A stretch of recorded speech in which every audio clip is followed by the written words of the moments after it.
Baik, selamat pagi dokter. Di sini saya Krisela Michelle Kenama dengan NIM 10 2014-255 akan mempresentasikan praktikum PK Blok 12.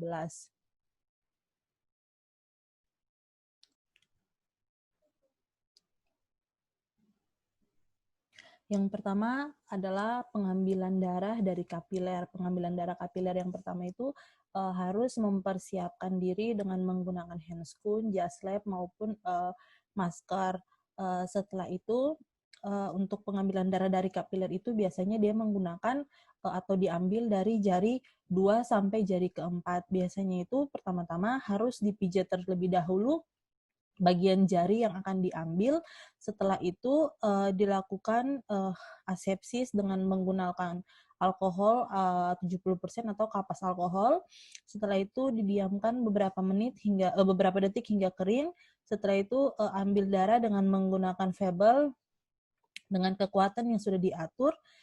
Setelah itu apabila darahnya keluar, darah pertama itu harus dihapus terlebih dahulu. Setelah itu darah yang keduanya baru diambil. Dan biasanya darah yang kedua itu dia diteteskan pada objek gelas dan setelah itu barulah ditutup dengan menggunakan kapas kering. Selanjutnya untuk pengambilan darah vena sama-sama harus menggunakan jas lab. Selanjutnya menggunakan handscoon dan juga masker. Setelah itu untuk pengambilan darah dari vena itu biasanya pertama-tama itu kita harus memasang turniket di atas siku untuk memberikan bendungan. Selanjutnya meminta pasien untuk mengepal-ngepalkan tangan agar terisi venanya dan dapat terlihat. Dan apabila sudah terlihat, biasanya kita lakukan asepsis dengan menggunakan kapas alkohol dari arah luar ke dalam. Selanjutnya itu dibiarkan hingga kering. Tempat yang tadi sudah dilakukan asepsis. Selanjutnya kita menggunakan spuit. Kita tusuk pada venanya hingga terasa seperti masuk ke dalam ruang kosong, dan apabila pada ujung spuitnya sudah terlihat ada darah, setelah itu kita tarik darahnya menggunakan spuit hingga batas yang diinginkan. Setelah selesai, lepaskan jarum dan ditutup dengan menggunakan kapas kering. Setelah itu untuk pemeriksaan LED, di mana alat-alat yang harus disiapkan adalah ada tabung Westergen, ada pipet volumetrik, ada darah, ada EDTA, dan ada cairan sitrat. Biasanya itu diambil setengah cc sitrat dengan wood heller. Setelah itu dimasukkan ke dalam tabung 1/2 cc. Setelah itu ambil darah. Sebelumnya dihomogenisasi dulu dengan bentuk atau angka 8 dengan perbandingan darah dengan sitratnya itu 4:1. Ambil darahnya 2 cc, masukkan ke tabung, selanjutnya dihomogenisasi dengan bentuk 8.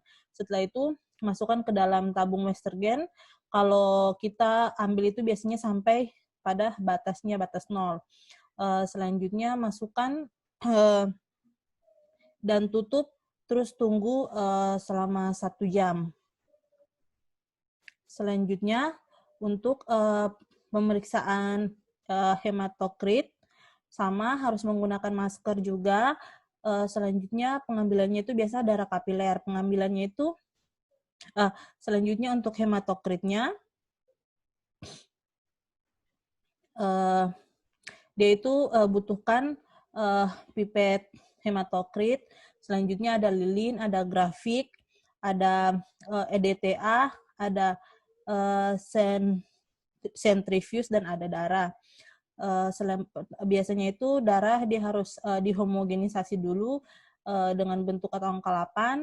Ambil darah dengan dimiringkan dari pompanya atau dari pipetnya itu.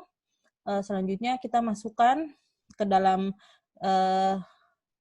kita masukkan dan diputar. Setelah itu kemudian disentrifuge, biasanya 5 menit dengan rimanya itu 12.000. Selanjutnya dengan satuannya persen. Selanjutnya untuk leukosit itu yang diperlukan ada darah, ada EDTA, ada pengencer atau TURK, dan ada satu set alat yang ada spuitnya di sini ada homositometer, di mana darah dihomogenisasi atau diputar terlebih dahulu, ambil darah dengan pipet sampai 0,5 cc, kemudian hapus bawahnya dengan kapas, kemudian larutan turknya itu dicampurkan. Setelah itu bersihkan kamar hitungnya dengan kapas. Setelah itu teteskan bagian